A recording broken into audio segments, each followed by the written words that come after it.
Hello guys, welcome to our YouTube channel. और आज हम लेकर आए हैं 12th बिजनेस स्टडीज की कंट्रोलिंग वाली वीडियो। देखो 12th बिजनेस स्टडीज में कंट्रोलिंग में अभी तक मैंने आपको सारे कॉन्सेप्ट्स करा दिए जो भी चैप्टर में थे। ऑलमोस्ट जो चैप्टर है ना वो ज्यादा बड़ा है भी नहीं, छोटा चैप्टर है। तो आज हम बात करेंगे कंट्रोलिंग के कुछ और कॉन्सेप्ट्स हैं जिसे आप कह सकते हो अदर कॉन्सेप्ट। देखो ये कॉन्सेप्ट्स ना है तो प्रोसेस में या कहीं बीच में ही चैप्टर के, लेकिन मैं आपको कुछ कॉन्सेप्ट जो है वो अलग से पढ़ाऊंगा। मतलब है तो वो चैप्टर के बीच का ही पार्ट, लेकिन हम उन्हें अलग से पढ़ेंगे, ठीक है, क्योंकि उनके ऊपर भी क्वेश्चन अलग से पूछ लेता है। ठीक है, सबसे पहला पॉइंट, सबसे पहला कॉन्सेप्ट मतलब आज का जो है प्रिंसिपल्स ऑफ कंट्रोलिंग। देखो कंट्रोलिंग में ना दो प्रिंसिपल का यूज होता है। कंट्रोलिंग में दो प्रिंसिपल का यूज होता है और दोनों का मीनिंग ऑलमोस्ट सिमिलर है, लेकिन बच्चे कभी कभी भूल जाते हैं कि ये कॉन्सेप्ट भी बुक के अंदर है और पेपर में इनमें से भी क्वेश्चन आ जाता है। तो प्रिंसिपल ऑफ कंट्रोलिंग दो होते हैं हमारे, मतलब कंट्रोलिंग में यूज होने वाले प्रिंसिपल। सबसे पहला होता है क्रिटिकल पॉइंट कंट्रोल। सबसे पहला होता है क्रिटिकल पॉइंट कंट्रोल। सबसे पहला होता है क्रिटिकल पॉइंट कंट्रोल और दूसरा होता है principle of exception. Principle of exception. देखो दोनों चीजें ना बेसिकली दोनों प्रिंसिपल जो सजेस्ट करते हैं, जो आइडिया देते हैं वो सेम ही तरफ देते हैं, मगर हमें समझना है। क्रिटिकल पॉइंट प्रिंसिपल का मतलब यह है कि मैनेजर को, यानी मैनेजर को हमेशा फोकस रहना चाहिए, मैनेजर को हमेशा फोकस रहना चाहिए इंपॉर्टेंट टास्क की तरफ।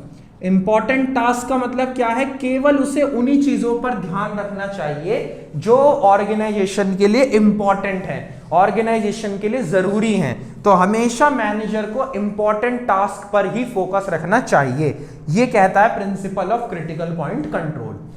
दूसरा होता है प्रिंसिपल बाय एक्सेप्शन। यह कहता है कि जो ऑर्गेनाइजेशन में अननेसेसरी टास्क हैं, अननेसेसरी टास्क का मतलब है फालतू के काम है, उन्हें ऑर्गेनाइजेशन से निकाल देना चाहिए। उन्हें अननेसेसरी टास्क को ऑर्गेनाइजेशन से निकाल देना चाहिए, मतलब जो भी फालतू के काम है उसे ऑर्गेनाइजेशन से रिमूव कर देना चाहिए। यानी क्रिटिकल पॉइंट ये कंट्रोल ये कहता है कि मैनेजर को फोकस हमेशा इंपॉर्टेंट टास्क पे रखना चाहिए, और प्रिंसिपल बाय एक्सेप्शन ये कहता है कि अननेसेसरी काम को, जो भी काम ऑर्गेनाइजेशन के लिए इंपॉर्टेंट नहीं है उन पर ध्यान नहीं देना चाहिए। तो आप ध्यान से देखोगे तो principle of critical point control और प्रिंसिपल ऑफ एक्सेप्शन दोनों कहते तो एक ही बात है कि हमेशा वहां ध्यान रखो जहां इंपॉर्टेंस है। अननेसेसरी काम को भी रिमूव करने का मतलब या उसे इग्नोर करने का मतलब क्या है? उसे इग्नोर करने का मतलब यह है कि मैनेजर हमेशा इंपॉर्टेंट टास्क पर फोकस रखेगा, ठीक है ना। तो इन दोनों प्रिंसिपल के ऊपर भी अलग से क्वेश्चन पूछ लेता है, इसलिए आपको इसे प्रिपेयर करना है। स्क्रीनशॉट क्लिक करो इसका फटाफट, फिर अगले कॉन्सेप्ट पे आते हैं। कुछ ही कॉन्सेप्ट है सिलेक्टेड जो हमें करने हैं। देखो पहला हो गया, नंबर 2 पे आते हैं। ये आप अलग से लिखना, ये सारे कॉन्सेप्ट आप अलग से लिखना ताकि आपको दिक्कत ना आए, ठीक है। कॉन्सेप्ट नंबर 2 पर आते हैं। कॉन्सेप्ट नंबर 2 है टाइप्स ऑफ स्टैंडर्ड। रुको जरा, मार्कर खत्म हो गया, इसकी सांस खत्म हो गई मार्कर की।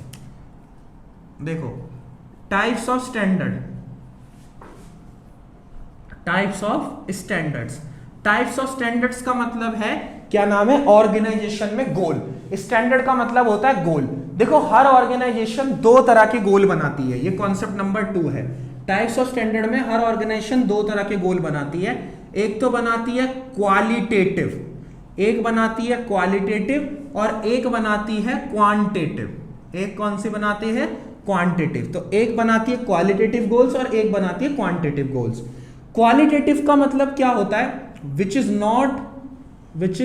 Not in terms of number, which is not in terms of number, मतलब जो नंबर की टर्म्स में नहीं होते वो होते हैं आपके क्वांटिटेटिव, क्वालिटेटिव। मतलब क्या? एम्प्लॉय की हेल्थ, एम्प्लॉय का मोटिवेशन लेवल। देखो ऑर्गेनाइजेशन में ये भी तो एक गोल है ना कि एम्प्लॉय का मोटिवेशन अच्छा रहना चाहिए, बिजनेस सेंटिमेंट अच्छा रहना चाहिए, मतलब बिजनेस में काम अच्छे से होना चाहिए, ऑर्गेनाइजेशन का क्लाइमेट अच्छा रहना चाहिए, कहीं पर लड़ाई झगड़े ना हो। तो ये सारे क्वालिटेटिव गोल्स होते हैं।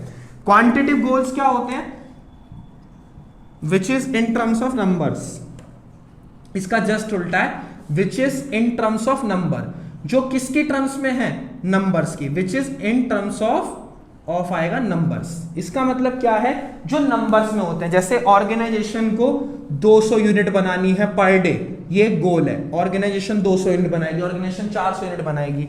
इसका एग्जांपल क्या ले सकते हो आप कि एम्प्लॉय का मोटिवेशन लेवल ठीक रहना चाहिए। एम्प्लॉय का मोटिवेशन लेवल क्या रहना चाहिए?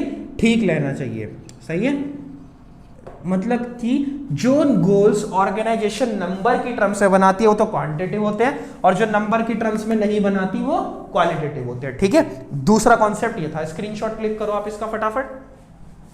ठीक है, कॉन्सेप्ट नंबर 3 पर आते हैं। ये कॉन्सेप्ट आपको करने बहुत जरूरी है क्योंकि अलग से पूछ लेते हैं। कॉन्सेप्ट नंबर 3 पर आते हैं। ठीक है, कॉन्सेप्ट नंबर 3 आता है बेसिस ऑफ स्टैंडर्ड। ऑर्गेनाइजेशन में जो गोल है वो बनते किस बेसिस पे है, मतलब आप कैसे बनाते हो गोल, सोचते क्या हो गोल बनाते वक्त। तो 4 चीजें हम सोचते हैं गोल बनाते वक्त हमेशा। सबसे पहले उसको करने में, उसको अचीव करने में कितना टाइम लगना चाहिए। टाइम इंपॉर्टेंट है ना, ये काम 1 दिन में होना है, 2 दिन में होना है, 1 महीने में होना है, 1 साल में होना है, कब तक होना है, टाइम इंपॉर्टेंट है। दूसरी चीज क्या होती है? कॉस्ट।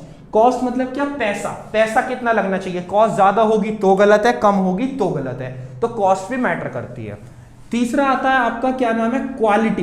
जो आप काम कर रहे हो, जो भी आप ऑर्गेनाइजेशन में बना रहे हो या जो भी आप सर्विस प्रोवाइड कर रहे हो, गुड्स दे रहे हो, उसकी क्वालिटी क्या है, क्वालिटी भी मैटर करती है।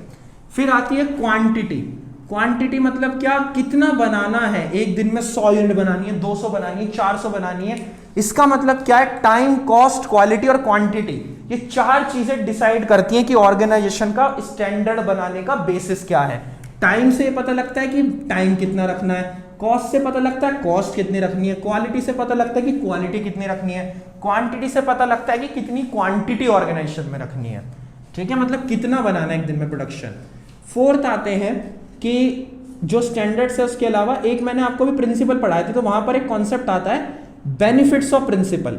मतलब बेनिफिट्स ऑफ जो कंट्रोलिंग के प्रिंसिपल है उसका बेनिफिट क्या है, मतलब कंट्रोलिंग के जो हमने प्रिंसिपल पढ़े उसका आखिर बेनिफिट क्या है, उसका फायदा क्या है। देखो, principle of critical point control मतलब क्या था? इंपॉर्टेंट टास्क पे ध्यान रखना। एक्सेप्शन का मतलब क्या था? फालतू बातें नहीं करनी, मतलब ऑर्गेनाइजेशन से रिमूव करनी है। तो इसका बेनिफिट ये है कि मैनेजर हमेशा फोकस रहता है, manager focus on important area. Manager हमेशा इंपॉर्टेंट एरिया पर ही फोकस रखेगा। मैनेजर का हमेशा फोकस कहां रहेगा? इंपॉर्टेंट एरिया पे, जो उसके लिए टास्क जरूरी है केवल उसी पे फोकस रहेगा। नंबर 2, टाइम सेविंग, मतलब कि जो ऑर्गेनाइजेशन का टाइम है वो बचेगा, है ना, टाइम बचेगा। तीसरा मैं यहां लिख रहा हूं, तीसरा है एफिशिएंसी इंप्रूव। एफिशिएंसी इंप्रूव का मतलब यह है कि ऑर्गेनाइजेशन में जो भी काम हो रहा है वो एक अच्छे लेवल का होगा, बेटर लेवल का होगा, एफिशिएंसी के साथ होगा। तो ये जो है ये 4 कॉन्सेप्ट हुए। आप स्क्रीनशॉट क्लिक करो। ठीक है, तो ये जो कुछ कॉन्सेप्ट्स थे, मैंने आपको जो 4 कॉन्सेप्ट बताए, आप इसको प्रिपेयर कर लो। इसमें अगर कहीं दिक्कत लगती है तो मुझे बता देना। और इन कॉन्सेप्ट्स की इंपॉर्टेंस एक आपको करने जरूरी है क्योंकि आपसे अलग से पूछ सकता है। ठीक है ना, आप इसको कंप्लीट करो और जहां मुझे दिक्कत लगे आप बता देना। ठीक है, थैंक यू सो मच।